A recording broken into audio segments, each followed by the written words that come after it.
It's all right? The microphone. So Gevent, it's a networking library, coroutine-based networking library. It used to write network daemons, network lines, web applications. It has a WSGI server, so it works well with most of the Python web frameworks available. It's a small library. It doesn't tend to include all possible protocol implementations into it, except for the most basic ones like DNS and HTTP. But it can be as useful as larger frameworks with lots of features because it has an ability to run networking code that is already there in Python standard library, or any Python package that is written for Python socket.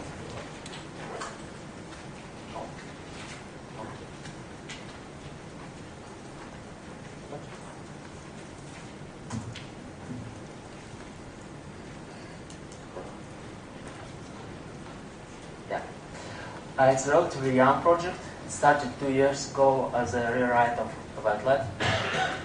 Both Gevent and Gevent provide lightweight, cooperatively scheduled so-called green threads that feel like they built into the runtime of the language rather than being a library feature. The magic that makes it possible is available in Greenlet extension. This is a CPython extension. Greenlet uses some of the stack switching code from stackless Python, which is a separate distribution of Python, or it supports of coroutines. Gevent uses Greenlet, but it can also be made work on stackless. They are powerful. There's also powerful enough to move over. The next major version is going to be 1.0. I replaced the event loop with Gevent with sleepweb. I've replaced the resolver with the DNS with CRs. The end result is that it works much better now. The changes are mostly internal, so migrating your application shouldn't be a problem from Gevent 0 to Gevent 1.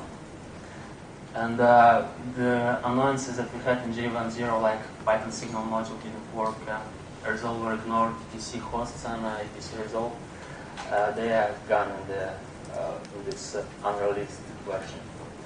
The internals that I'm going to describe how the internals work in 1.0 because there have been some cleanup and it's just easier and nicer to explain. So the plan for the talk is to introduce coroutines and the use case for them in the context of the networking application. Then once you have coroutines, I'll explain how Gevent works, how it uses them. I will go briefly through Gevent API and then we'll cover some of the community contributions. So if you want to make a networking application, you have two choices. And whatever you choose affects the design of your application from bottom to top because, unfortunately, it's not the low-level details that you can just hide behind a nice abstraction. The first choice is simpler. Blocking sockets means if you call connect, it actually connects and then returns to the caller. It means that it does some I/O before returning, and that might take some time. Most of the standard library uses blocking sockets. Most of the web frameworks depend in one way or another on blocking sockets. There are a lot more packages from PyPy that use blocking sockets. If you want multiple connections with blocking sockets, you need to use multiple threads, and it might be a good option for your app, especially if the number of threads is small. It has an advantage of being portable. You don't need additional packages like Gevent. The OS threads are preemptive, so you need logs to protect the shared data, and you need the libraries to do the same, or you need them to be thread safe. The threads are a bit memory hungry. The stack is allocated up front about several megabytes, and that puts the limit how much threads you can create on 32-bit machine before you run out of space in the ballpark of 1 and 2,000. Also GIL, and that can have interesting effects on multi-core because of GIL contention. Performance can become worse on multi-core than a single core. Most high-performance stuff in Python world and outside Python world uses non-blocking sockets. With non-blocking API, you call a request, you make a request to some socket API, and it only succeeds if the answer is available immediately. If it's not, you expect it to retry the call when the descriptor is ready. And there are a number of syscalls available to check for descriptor readiness. Select, poll, people, AQ. people on KQ are especially interesting for networking apps in general and for web applications because they scale well with the number of total connections. The algorithmic complexity is proportional to the number of active descriptors, not the number of total descriptors like is the case with less than 4. So the application become much different now. The chat is now owned by the event loop, which continuously calls for descriptors and executes a callback. The application is actually a set of callbacks that subscribe to events, supply callbacks, says call me later when this happens. Yeah, it's in this callback you must be really quick, otherwise you will block the whole thread, the whole event loop. So you cannot use all the nice blocking stuff like available and steadily, and you cannot use most of the web frameworks. This is the reason why, say, Twisted and Tornado came with their own web stuff. So what Gevent offers you is a sort of mix of the two approaches with benefits of the two approaches. The green threads are scalable as callbacks, but they switch context only at I/O points. These are cooperative threads. That means that you can avoid locks most of the time, you don't have deal problems, and you can even use it as a drop-in replacement for your multi-threaded application. And that's what the coroutines for. But what is a coroutine? If you look at Wikipedia, the definition is a subroutine that can be paused and resumed. But that definition is kind of broad. Even in Python world, there are 3 very different implementation of coroutines. For example, multi-shot coroutines is a kind of coroutines that you can pause and resume, but then resume from the same point multiple times. You can even pickle the coroutine and then unpickle it on different machines and resume there on several machines. Stackless Python has those kind of coroutines. Symmetric coroutines are a kind that yield to the parent, always yield control to the parent. Python generators are example of symmetric coroutines. Asymmetric coroutines, you will specify which coroutine you want to switch to. Greenlet, for example, is an asymmetric coroutine. You always say, I want to switch to this greenlet. This difference, they actually equivalent in power. If you have one, you can build another. The most important property, and that what makes Gevent wonderful, is whether your coroutines are stackful. Stackful coroutines have an ability to save the whole stack, while non-stackful coroutines, like generators, can only save a single frame. That means you have to know in advance whether the thing you call is a generator or a function, and you have to do yield at all levels. You cannot hide it behind a function. You cannot use standard library modules. You cannot use web frameworks. Basically, you only got synchronous execution, but a number of traits shared with non-token approach. Greenlet, on the other hand, is a stackful coroutine. So you can call a function, and that internal function does switching, and then the whole stack is saved. This is a much more powerful abstraction, and we use that in Gevent. So what happens when you switch from a greenlet? This is your stack. It has Python frames on it, it has C frames on it. When you just create a greenlet, not much happens, just object get initialized.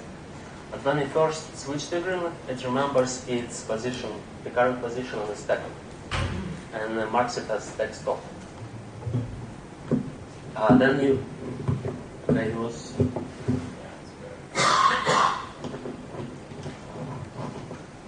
should I talk here or here? Both?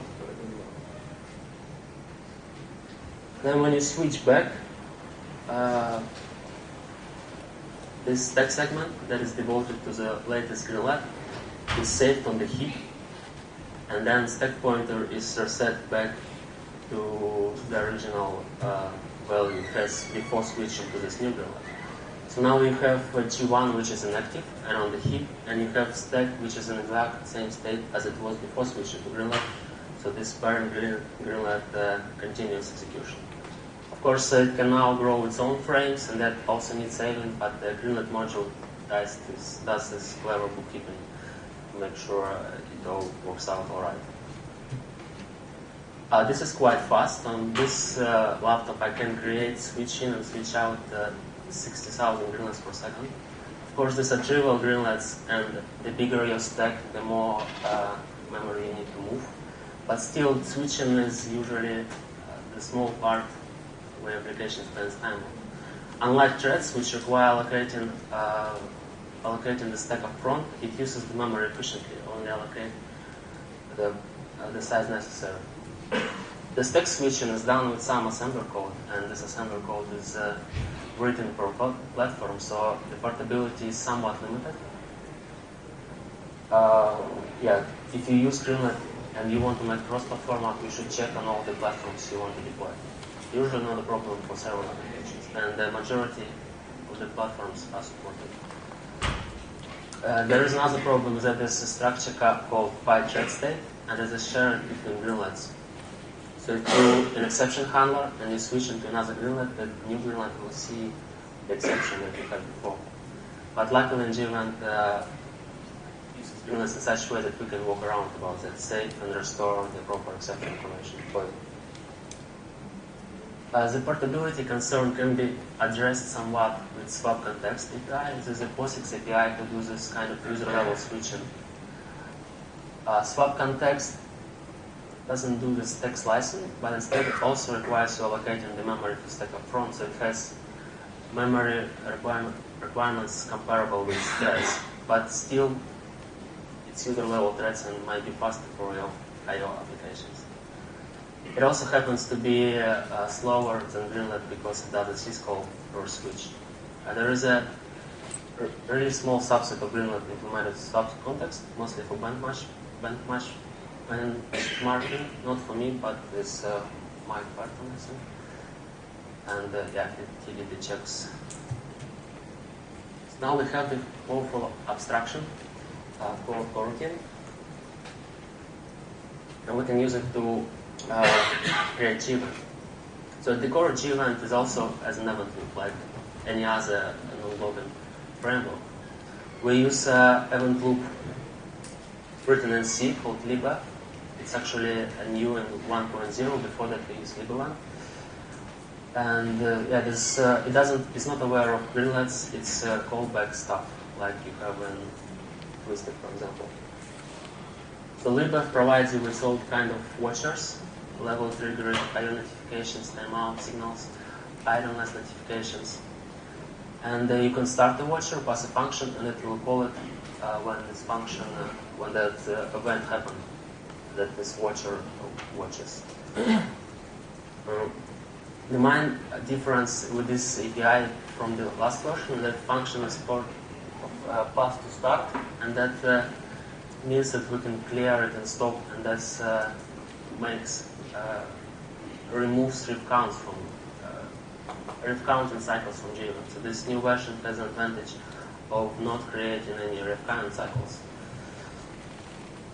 So with this non-blocking frameworks, take control of your thread. With Greenlet, you can take control back. What you do is you run the event loop in a special dedicated Greenlet. It's called Hub. It's created lazily by the initial Greenlet. When you first use a Gevent API, it creates Hub, initializes event loop on it.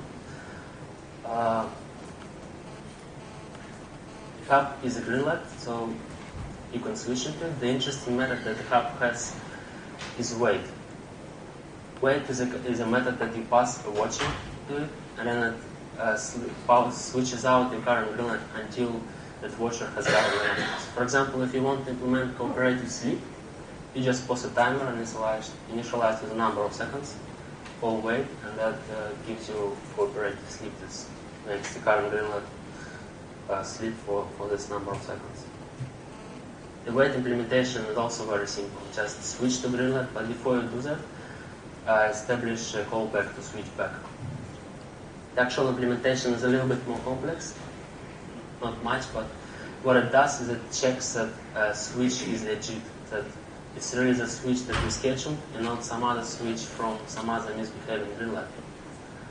It's not really strictly necessary if you just use Gevent API, but it's good to have there because the problems that you get if you switch wrongly in some greenlet are really annoying. You don't have a right traceback, you have traceback that's unrelated.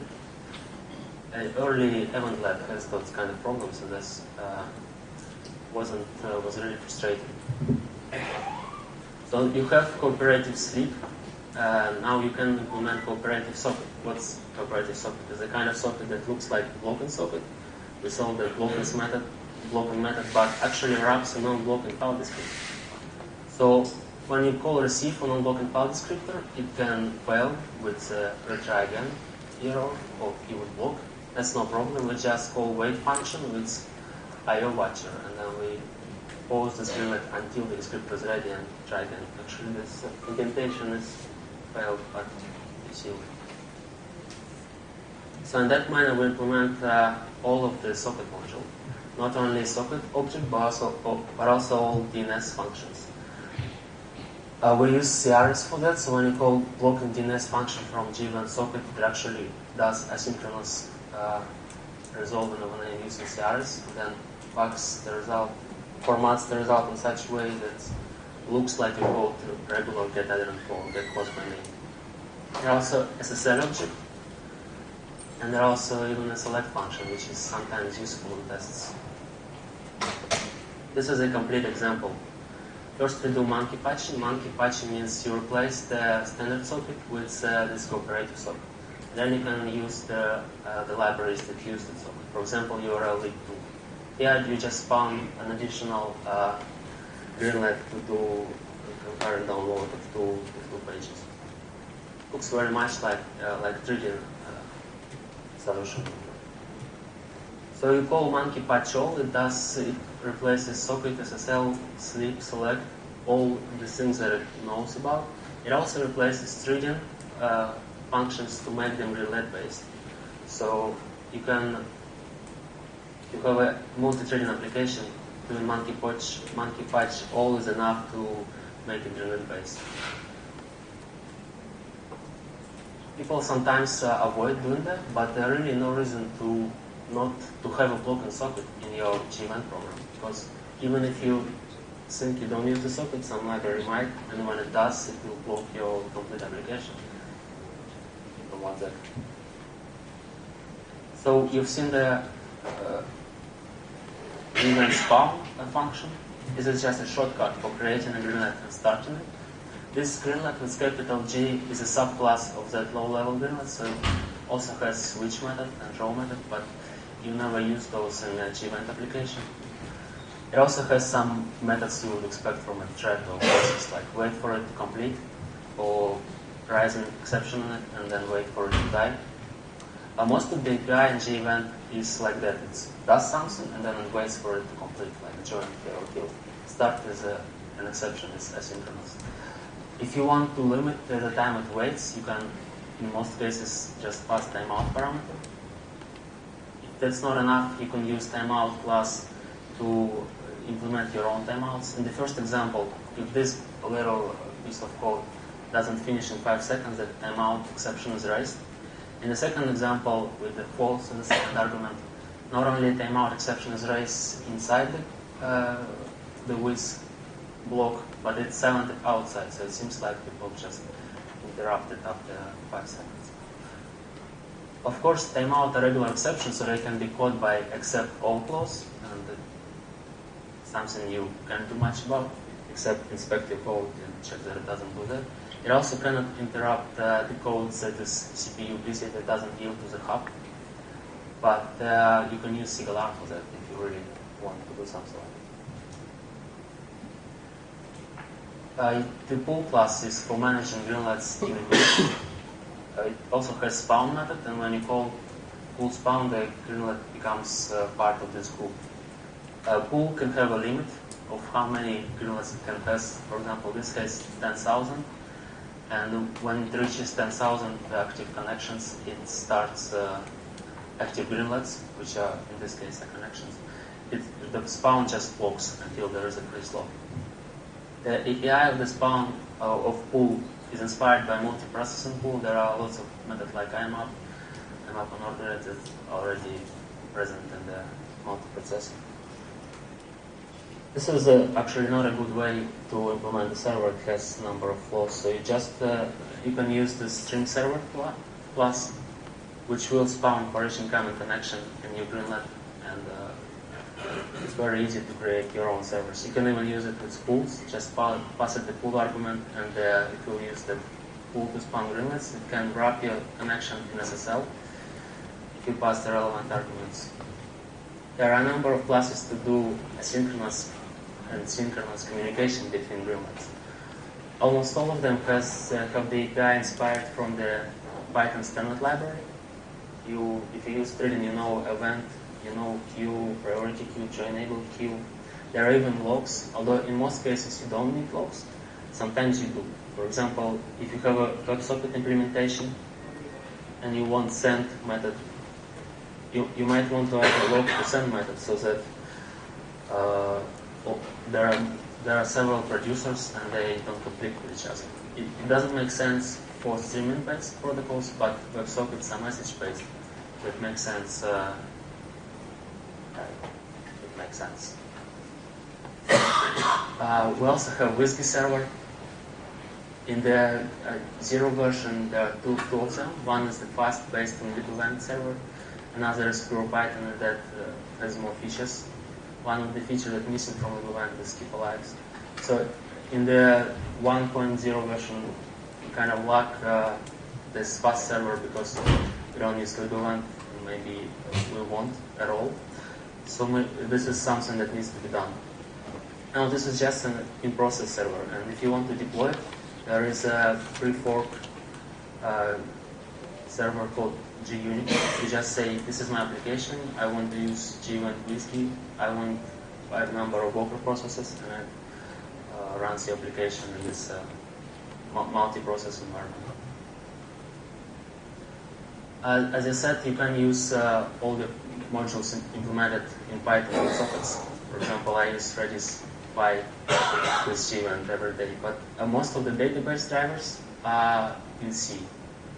So you cannot use MySQL DB, but there are a few drivers written specifically for Gevent by a company called ESN that use Gevent. PsychoPG2 is a wrapper for C library that works with Postgres. It has generic support for coroutines. What it does is that can call your callback that blocks until the descriptor is ready. And you just apply a small function and it automatically supports Java.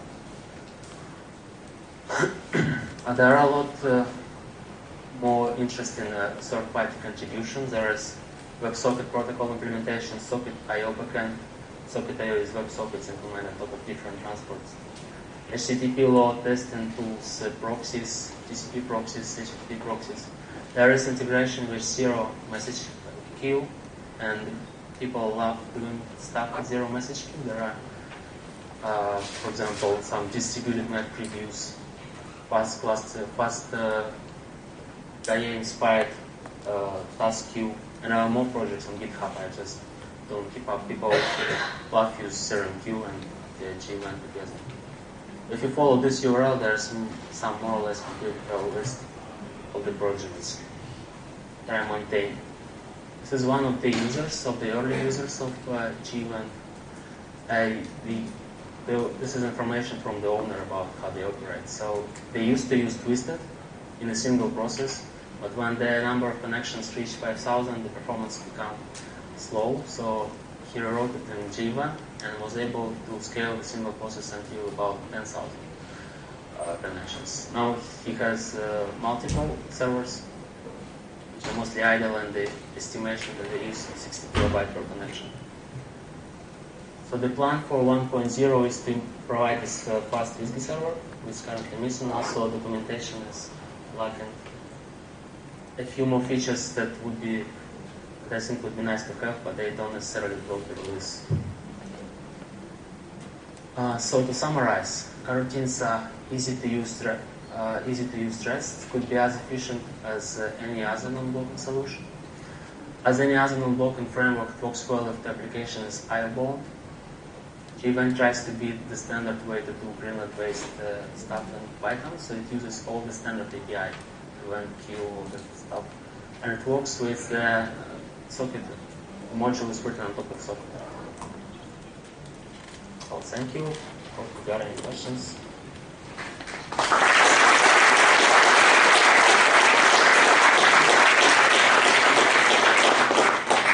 Okay, there's a lot of time for questions.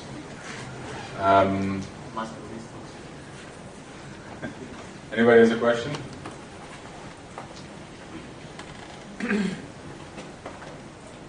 Hello, I'll be interested if the application which I want to rewrite for Gevent has to be thread safe, because it doesn't seem to me like it has to.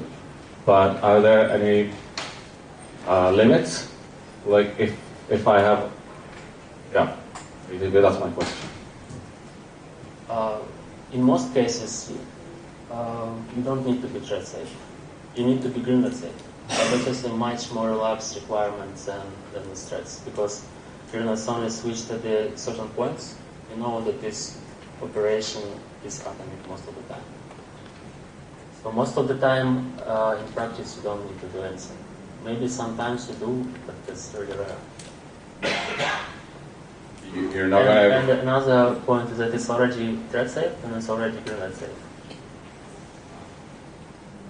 You're not going to have a problem incrementing an integer, but you'll be exposed to race conditions and all sorts of concurrency problems. That would be nice. Any other question?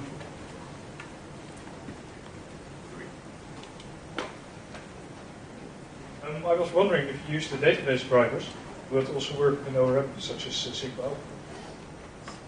SQL, I mean? SQL. I haven't, but there are reports from users who have. But in the early days, they used MySQL connector with MySQL packages because there were no C written in C drivers. And some people report that they did that. I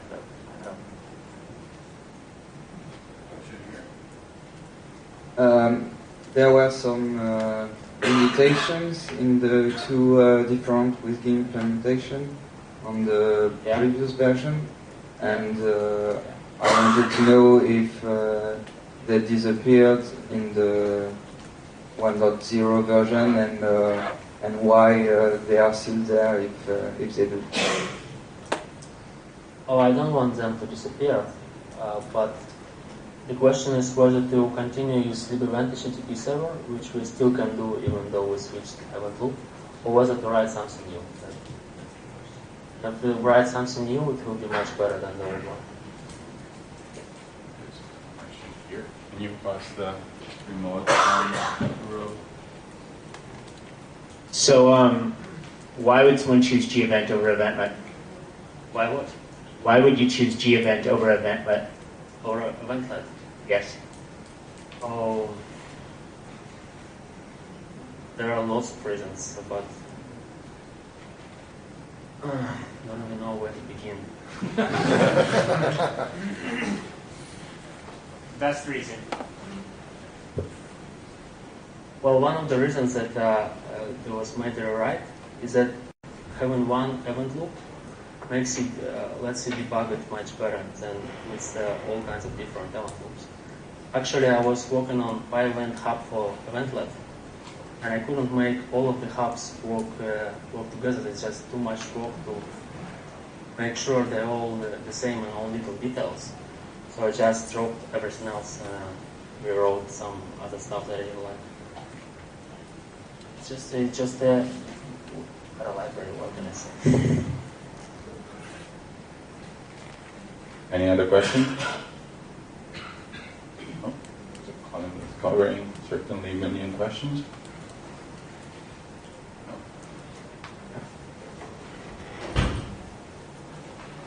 Which minimum version of Python does it require?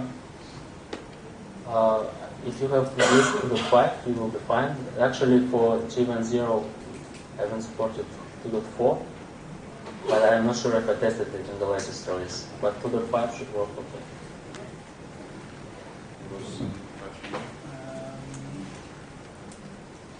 How easy or hard is it to integrate GN with the GTK event loop? A GTK event loop? You mean completely use GTK event loop and don't use any of that Figure stuff? Yes. Well, with the 0 version, it's impossible.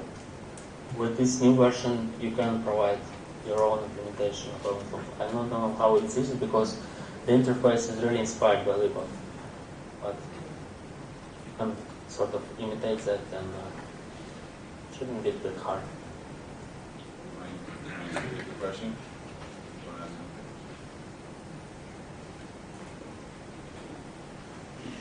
Is there some new frameworks that are based on Gevent? I mean, HTTP web framework, or adaptation or existing ones? Web frameworks like Django, this kind of framework? Well, I'm not sure Django can be asynchronous, maybe with some work, but there's some work going on with. I mean, because Gevent is very low level, and is there some web frameworks that tries to leverage Gevent to provide something more easy to use?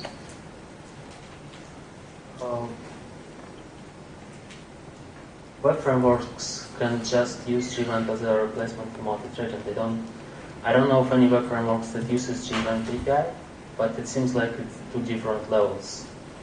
Gevent just gives you green threads and sockets, and web frameworks just use whatever sockets they have and whatever threads they have. I think he means to say that it's going to transparently use Gevent. Yeah.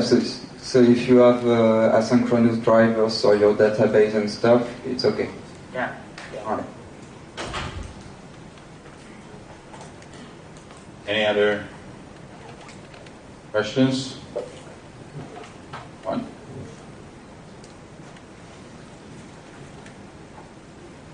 What about the possible PyPy integration? As far as I know, PyPy has separate branches for stackless support and for G. So I think with stackless, the hardest part is greenlet. If you have that, then you can make something on Gevent. So on that version of PyPy that supports stackless, you can have it. On that doesn't, well, right now you can.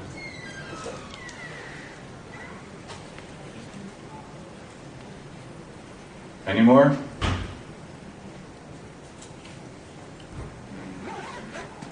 Last call? No.